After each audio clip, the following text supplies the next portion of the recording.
Lagi ka na lamang bang nasasaktan? Marami bang tao na sinasaktan ka palagi or sinasaktan yung damdamin mo? O kahit sino ay sinasaktan ka? Gusto mo ba na wala nang makapagpanakit sa inyo? Gusto nyo ba na hindi ka na masasaktan? Or wala nang taong magtangka sa inyo na saktan ka? Halimbawa na lamang na chinichismis ka or yung ginagawan ka ng hindi maganda. Gawin mo ito para sa kanila upang hindi ka na nila masaktan. Hello mga guys, kumusta kayo? Panibagong araw, panibagong video na naman tayo. And sa araw na ito, isa na namang video ang aking ituturo sa inyo, simpleng gabay o simpleng pamamaraan na makakatulong sa atin. At bago ang lahat, gusto ko lang mag-disclaimer. Sa mga taong hindi naniniwala at hindi gusto ang mga kagaya nitong video, please skip this video and maghanap ng videos na gustong gusto nyo, dahil ang video na ito ay para lamang ito sa mga taong naniniwala and gusto mag-try. Sa lahat po ng mga nagko-comment dito sa aking video dito sa loob ng aking channel, mag-iingat sa lahat ng mga nagre-reply sa inyo na dinadala ko isang WhatsApp and Imo app upang makaiwas po tayo sa scam. Ngayon po ituturo ko sa inyo paano tayo hindi masasaktan ng taong gustong manakit sa atin or saktan ang ating damdamin. Ito ay pwedeng gawin sa kahit sino basta't alam po ninyo na ang taong yun or sa kahit sino po na kahit hindi mo alam na sinasaktan ka na pala, gawin mo ito para kahit sino ay wala na makapagpanakit sa inyo.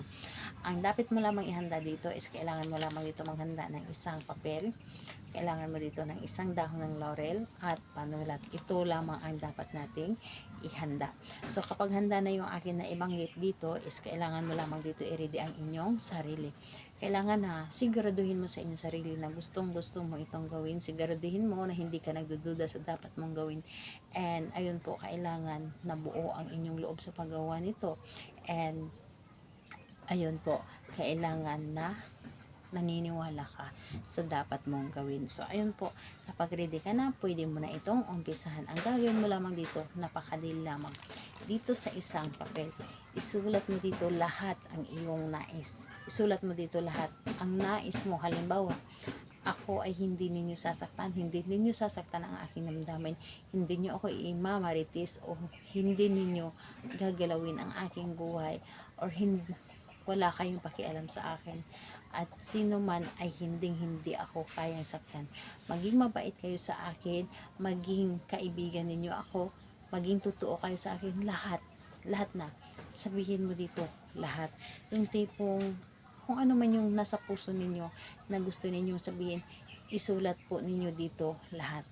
Isulat po ninyo dito lahat ang iyong nais. Lalo na kapag halimbawa kayo ay may kaaway or alam ninyo na may sama ng loob sa inyo, isulat po ninyo dito yung taong yun na merong sama ng loob dito. Pero dito po, pangkalahatan na ito ha. Sa kahit sino ay pwede mo itong gawin. Hindi mo na kailangan na isulat pa yung mga pangalan nila. Basta importante isulat nyo dito para bang humihiling lamang kayo. And ayun po, pagkatapos nun, dito sa dahon ng laurel, isulat nyo po dito ang iyong pangalan. Isulat ninyo dito ang iyong pangalan, and pagkatapos mo isulat dito ang iyong pangalan, humiling ka lamang. Alam nyo ba, ang dahon ng laurel ay ito ay isa sa mga blockbuster na ginagamit sa mga pampaswerte at love spell. So, ayun po, humiling lamang kayo dito. Halimbawa, ako ay hindi ninyo sasaktan, kahit sino man ay hindi kayang manakit sa akin, magiging totoo kayong lahat sa akin, maging kaibigan, at kailanman hindi ninyo ako gagawa ng masama, at kailanman ay ako ay inyong kaibigan at magiging magaan yung loob ninyo sa akin. Lahat sasabihin nyo na dito. And pagkatapos nun, ito ang dahon ng laurel, ilagay mo lamang dito sa iyong papel at itupi mo ito